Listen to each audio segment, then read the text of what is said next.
Hey, this is Meredith Elliott Powell, and you know what time it is. It is 8 a.m. Eastern, Saturday morning, and it is time for a Sales Logic. Well, Mark, it is actually time for Sales Logic Live. We got a new look this morning, right? Yes, a new look, kind of cool, kind of neat, because we're really talking about all the things that were with the sales logic system. And you're in your home office this morning. Got home about 1:30 this morning, but you're up and at it. I'm in Houston this morning. But hey, it's time for the show, right? What are we talking about? We're talking about how to overcome customer uncertainty. I think that's a topic you know quite a bit about. Yeah, you Yeah, do. uncertainty is a little bit of my passion. But again, we want to draw your attention to Sales Logic Live. Look at your calendar, mark it for May the 24th. Plan to join Mark and me in Dallas, Texas for a full day where we're going to roll up our sleeves. We are going to get to work and we are going to build the strategy you need to not only meet your goals this year, but actually exceed your goals this year. You ready to Yeah, dive in? yeah. Let's dive in. Let's go.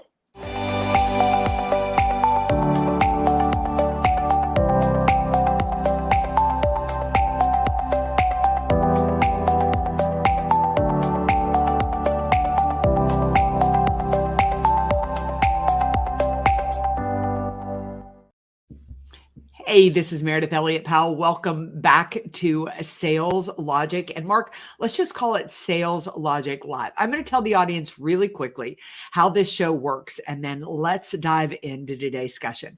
Every week, Mark and I come to you at 8 a.m. Eastern and to talk about one of our favorite subjects, sales. We start the show with a question from you, the audience. So if you want to be a part of Sales Logic, and Sales Logic Live, we'd love to have you. Just go to saleslogicpodcast.com, type your question in there. We've got a hot topic. We've got a book we recommend. We've got a lightning round because we want you to walk away with return on investment. And our newest feature, if you go to saleslogicpodcast.com, you'll get a download, an actual tool that's going to help you be successful in the coming week. So, Mark, let's go to work. Hey, let's go to work, as the topic is how to overcome customer uncertainty.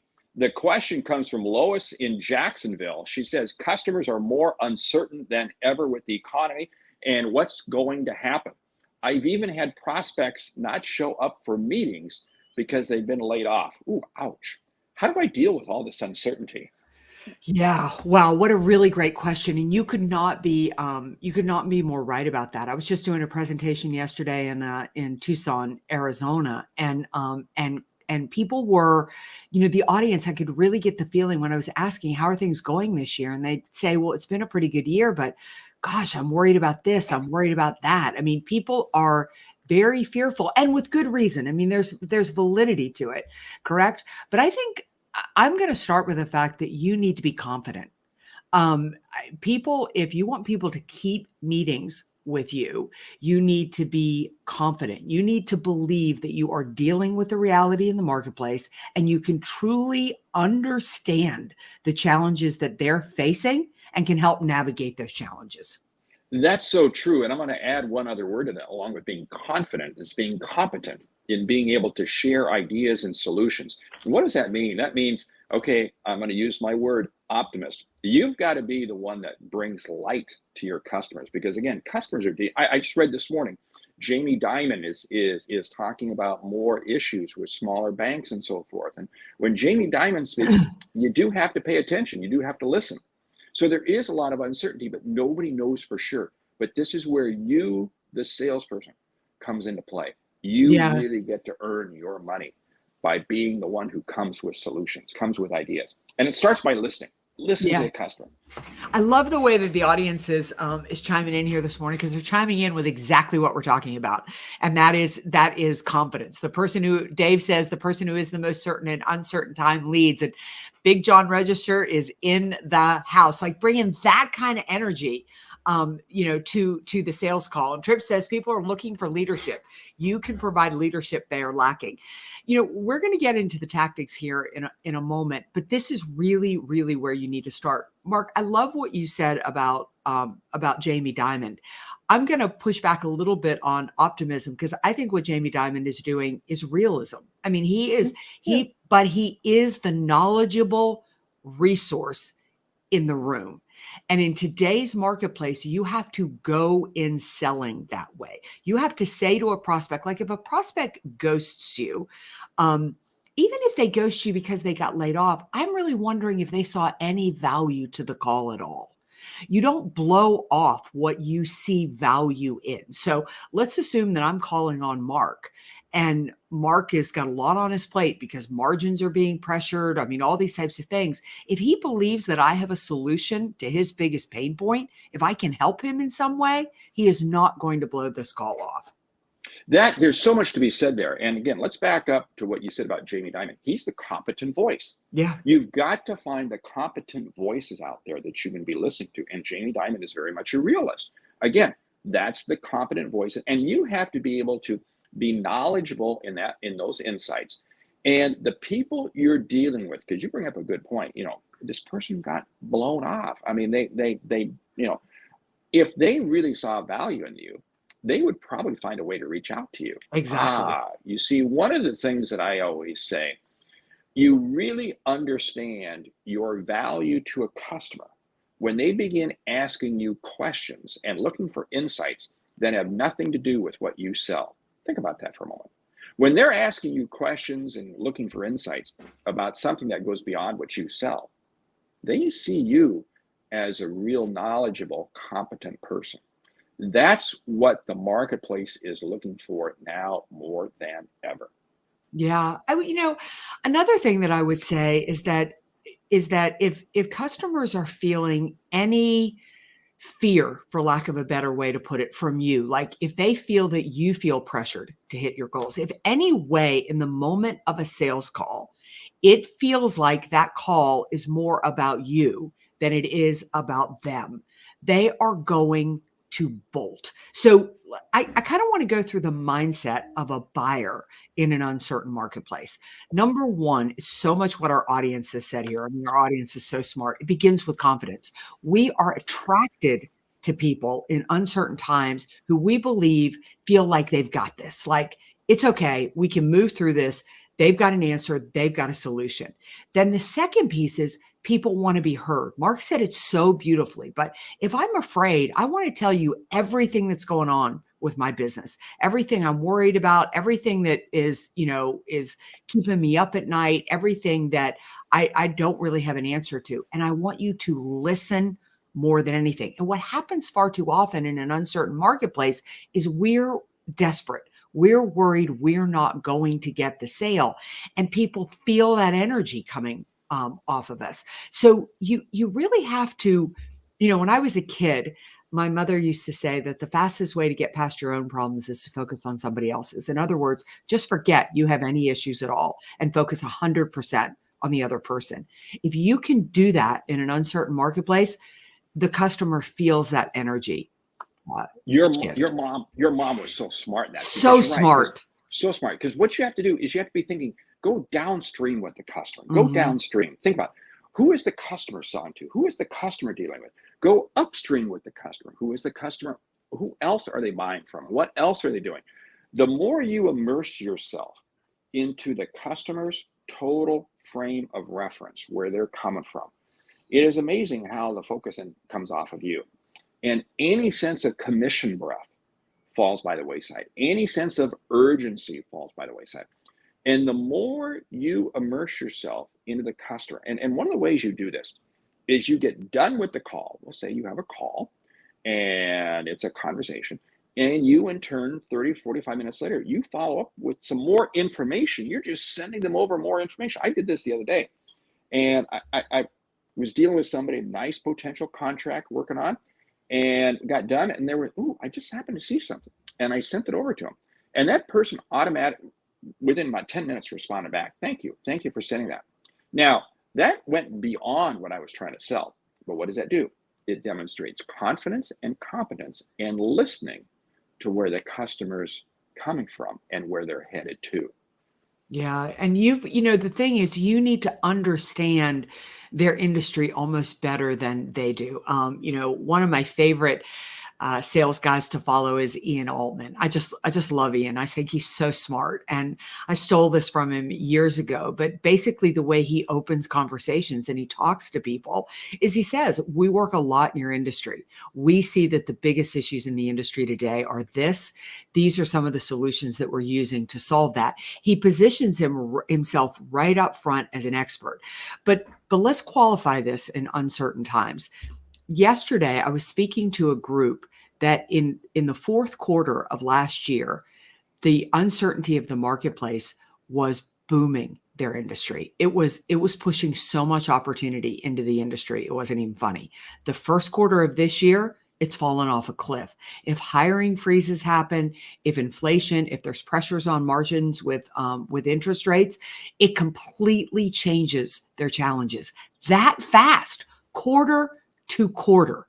So if I'm still selling the way that I sold in fourth quarter of last year, I'm out of touch. So you have to really, really be in touch and understand the pain point. People will buy from you because you understand them, not because they understand you. And you have to understand them both internally and externally. I'll share with you, I had a phone call yesterday with a VP of sales, relatively new in his position. And the CEO he is working for is a big hitter, a major big hitter. And it was interesting. I've had 3 calls with the VP of sales looking to close this. It's going to be a nice project, quite a bit of work involved, very nice. And what I find absolutely fascinating is that he has a level of uncertainty. He has a level of uncertainty because he doesn't quite know how to read his CEO. Well, I happen to have had a 30-minute phone call with that CEO a week earlier. He asked because he said, CEO wants to meet you. And subsequently, I did quite a bit of research on the CEO. Yes, he's a heavy hitter. And I was able to then play back to him, hey, here's how I think you need to here's how I think you need to handle it with boom. And I was giving him advice in terms of how he works with a CEO. And I could sense from him, not from an ego standpoint, it wasn't like he was, he wasn't shooting me down. He was saying, wow, you had a great conversation with him. You really understand the situation that I'm dealing with here. And it was interesting. We ended the phone call. He said, Mark, I'm going to call you back Monday morning. We'll get things going. Yeah. And because I was able to share with him issues, knowledge, insights as to how to deal internally with him. See, many times uncertainty is both external and internal. Absolutely. And, what your comment goes so well with what John Register is saying here. I mean, as much as we need to be confident, you need to be empathetic. John, I love that you have said this here because without empathy, confidence comes off as cocky. And with empathy, it comes off as strong yet humble. So it is that first piece that you have got to bring in there when a customer is uncertain. If you don't believe that 2023 can be your best year on record, then you need to go do work on your own mindset, because you cannot fake the energy that you are bringing into a call and into the room. If you don't believe that you have the answers to really help that customer navigate, you can't fake that. But once you have that, then John is exactly right. You've got to go right into listening to the customer, because first thing the customer wants is to attach to somebody that they believe can help them. And then they want to be attached to somebody they believe will be willing to hear them. And that combination is so powerful and is going to build trust.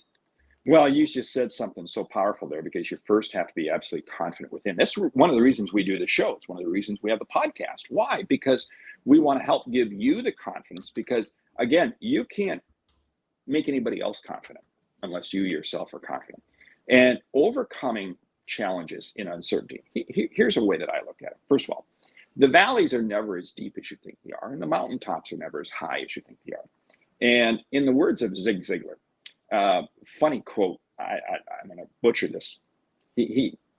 Lady asked him, I'm so deep down in the valley, I'm never going to get out. And he said, no, down in the valley is where you grow, where you have the best soil to grow the best vegetables, to give you the energy to climb to the mountaintop. Now, only Zig Ziglar could say something like that. But here's what I find. When you're dealing with uncertain times, you actually learn a tremendous amount more. You learn a tremendous amount. Because something I learned years ago It's very easy to run a high growth, fast growing company. It really is. But boy, put yourself into a challenging situation and you'll learn a lot more. So, salespeople, everybody in the marketplace out there right now, this is the time for us to learn. This is when we're learning. And how do we do that? By listening to our customers, surrounding ourselves with those competent people, like we said earlier, Jamie Dimon, Sales Logic podcast, all the things that we're talking about. Why? Because it's going to make you be the person that people want to reach out to.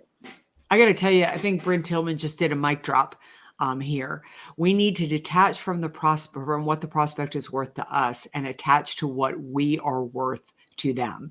That is boom, mic drop. That is the quote of the podcast. So beautifully said. If you don't follow Bryn Tillman, you should follow Bryn Tillman on the absolute social selling guru. But that is exactly right. Like if you can first do your homework so that you have the answers to what is happening in the marketplace, and then really go and sell from a place of your heart that you want to help people, you're going to help them navigate this uncertain marketplace. Yeah, I love the comments coming in. I'm doing this on an iPhone, and it's about 1.5 feet away from me, and I can't see any of those comments. Okay, so I got you, Mark. I'm glad you're calling them out here. Yes. So, but you know what? It's kind of amazing how we improvise the show. We just make it work. If you could see what I have the iPhone propped up. No, we won't want to go down.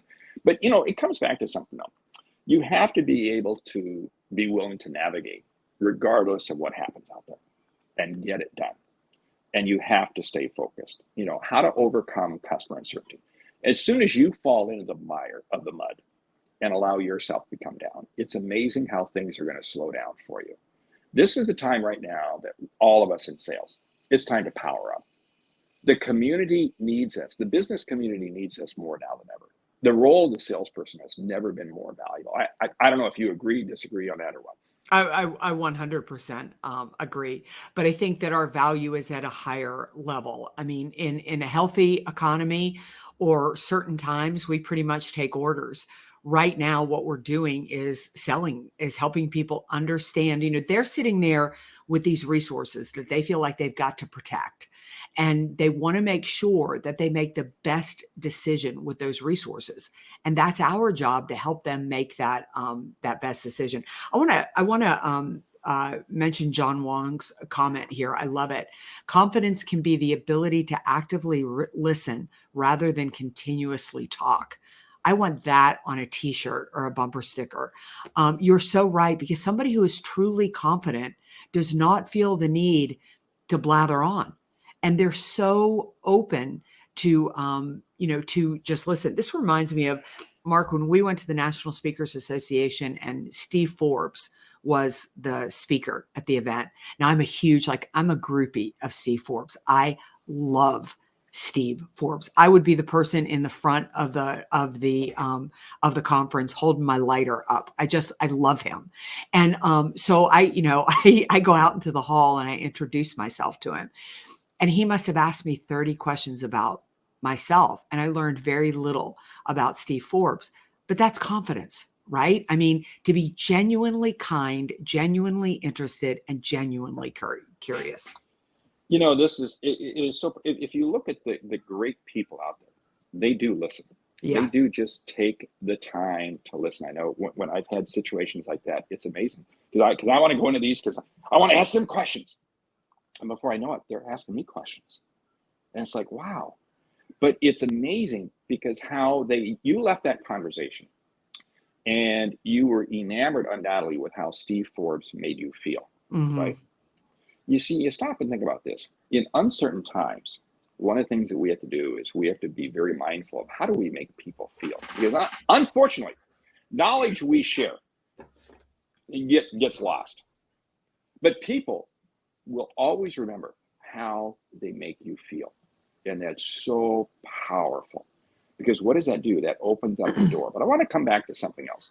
In uncertain times, this is when we need to be pushing ourselves up to the C-suite. We need to be having higher level conversations now more than ever. Because when times are good, the orders are just rolling in from procurement, from purchasing, yada, yada, yada. But when times are bad, this is when we have to go upstream. Don't hesitate in the least bit to call out and say, hey, I need to have a meeting. I need to set up a meeting, create those relationships. We were talking about this on the phone the other day. I remember you and I were there in terms of those C-suite conversations, those conversations with really the ultimate power players out there. Because what does that do? That gives you more knowledge. That allows you to hang out with more competent people. You become the sum of the 5 people you associate with. Yeah, absolutely. Gokul, if I butchered your name, I apologize, but asked a great question here. What are the main reasons for economic distress? Wow, economic distress. Well, it comes down to uncertainty of the future in terms of cash flow. It comes down to the uncertainty of today in terms of cash flow. And where am I going to be in terms of allocating my resources?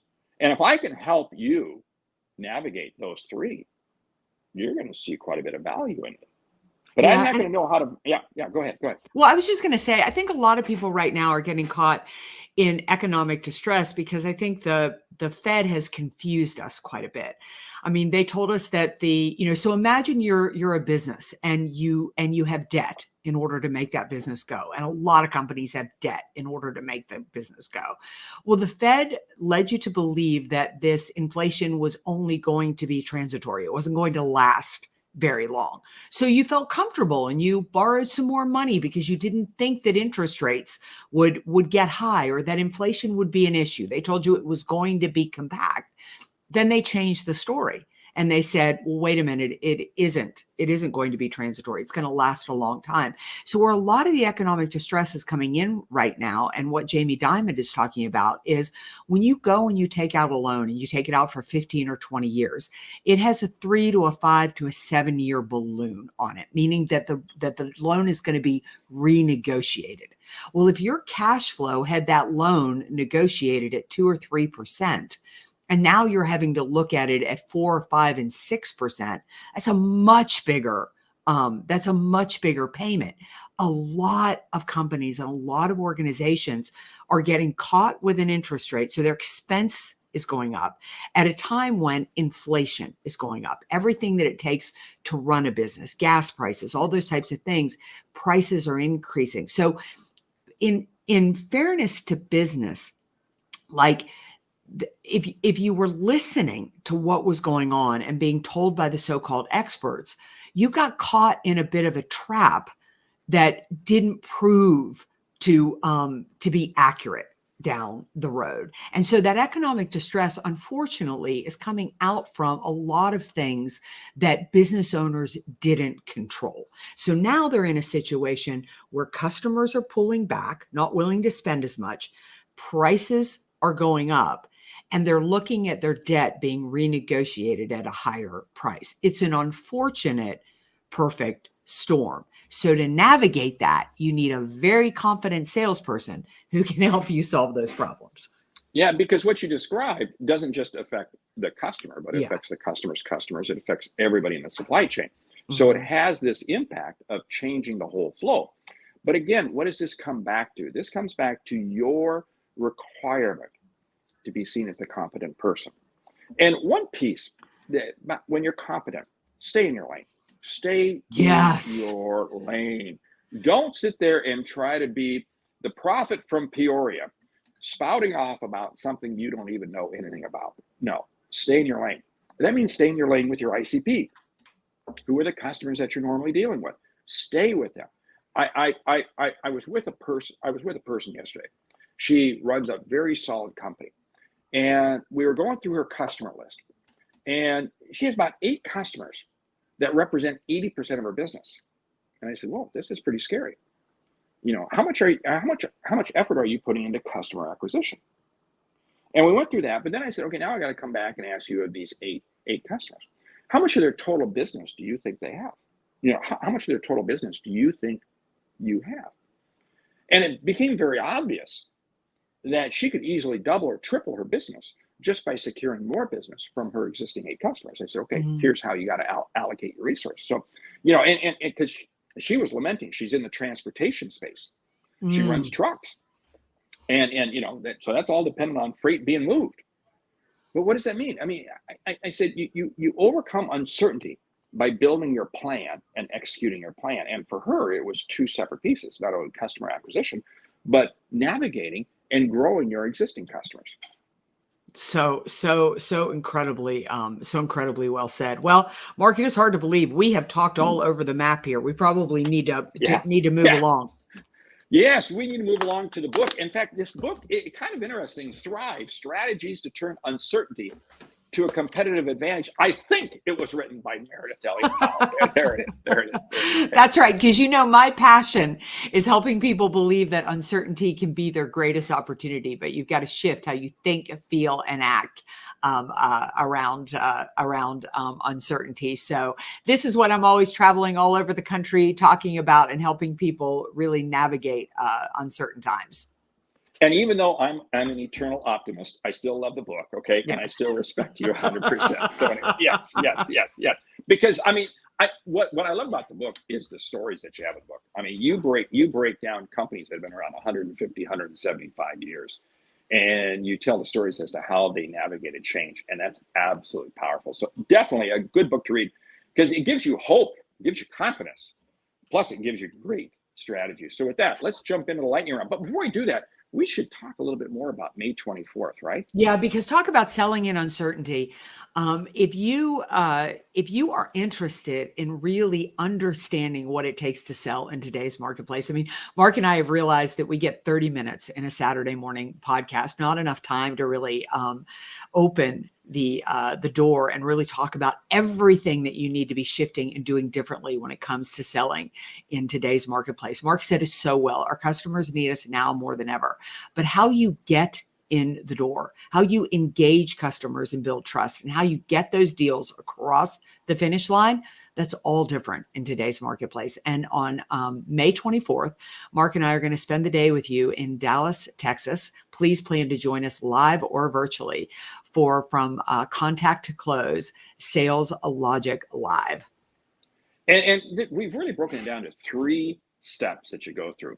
And in all this world of automation and technology and chat GPT, we're putting the human element back into selling. So anyway, so this, I get jazzed thinking about what we're going to be sharing. So anyway, okay, 10 ways to help a customer deal with uncertainty. Go. I would say start with your own uncertainty. Do not go out into the marketplace until you feel confident. Work on your mindset first.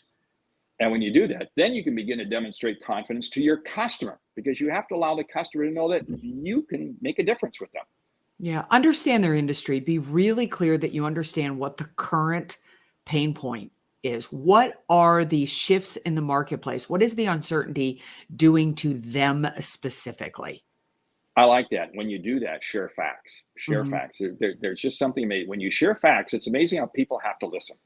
Yeah. Well, and that's another great one. I mean, really start with listening. Even though you've done your homework, you've educated yourself, still take the time and give them the room to share how they think, feel, and act about what is happening to them in the marketplace. Oh, that's so good. Because again, you have to let them share with you their story. You have to just listen. Let them share this. Because if they don't feel they can share their story with you, they're never going to feel that you can help them solve their story. Yeah. Don't fake it. One of the most important things around confidence and building trust with customers is they may bring up issues and challenges and problems that you don't have the answers to, or you don't know right now. And that's okay. Just say, I don't know. I'm going to go work on that. Let me do some homework and I'll get back in touch with you, or I can put you in touch with somebody else who can help you. Yeah, there's something so powerful in that you don't fake it. Again, you don't be the prophet from Peoria if you're not the prophet from Peoria. Mm-hmm. But along with that, you have to be consistent because, again, people are looking for consistency in your speech, in your manner, and so forth. Because what does that do? That demonstrates confidence. Yeah, I would say to solve their most urgent need. It may not be their biggest problem. It may not even be the biggest way that you think that you can help them. But in the midst of uncertainty, people have a lot of things on fire, and what they care about the most, they can't relax. They can't work with you. They can't listen to everything else you say until you get rid of what is keeping them up at night the most. And that means helping them with something that maybe you don't even sell. You're referring Right. them to somebody else. You're connecting them with somebody else. But what does that do? That is allowing them to see you as the expert. Hey, why don't you share one more? I'll share one more and we'll close it down. Yeah, I would say really overfill your pipeline, really increase your activity so that you're selling from a place of power rather than a place of desperation. In uncertainty, you don't control when that closes, when that sale is going to close. People are on such different timelines, crazy timelines, and you want to be able to give them the space. And if you don't have enough moving through your pipeline, you can't do that. Use peers, use relationships. Right now, more than ever, it's about who you connect with to have those conversations, to be able to connect with people. Hey, with that, we want to say thank you for listening to Sales Logic this week. If you like what you hear, subscribe, rate, and review the show on your favorite podcast app. If something we've said has earned you a single dollar, consider telling a friend, because it's how we grow when we help you grow. I'm Mark Hunter. And I'm Meredith Elliott Powell. Remember, when you sell with confidence and integrity, Uncertainty suddenly becomes your competitive advantage. and the sale becomes logical. We're going to see you May 24th, whether it be in person in Dallas or online, right? Absolutely. Really, this is such an important session. We want to see you. We want to work together, and we all want to turn 2023 into our best year on record. Yeah, and the link will be in the show notes, or go to Sales Logic Podcast right now and get your tickets set up for that. And bring your sales team. Hey, if you're bringing a whole group, let us know, because we got group pricing available for sales teams. Yeah, this is a great opportunity to bring your team, but go to saleslogicpodcast.com, put your questions in there, leave a review, sign up for Sales Logic Live. We'll see you right back here next week, 8 a.m. Eastern.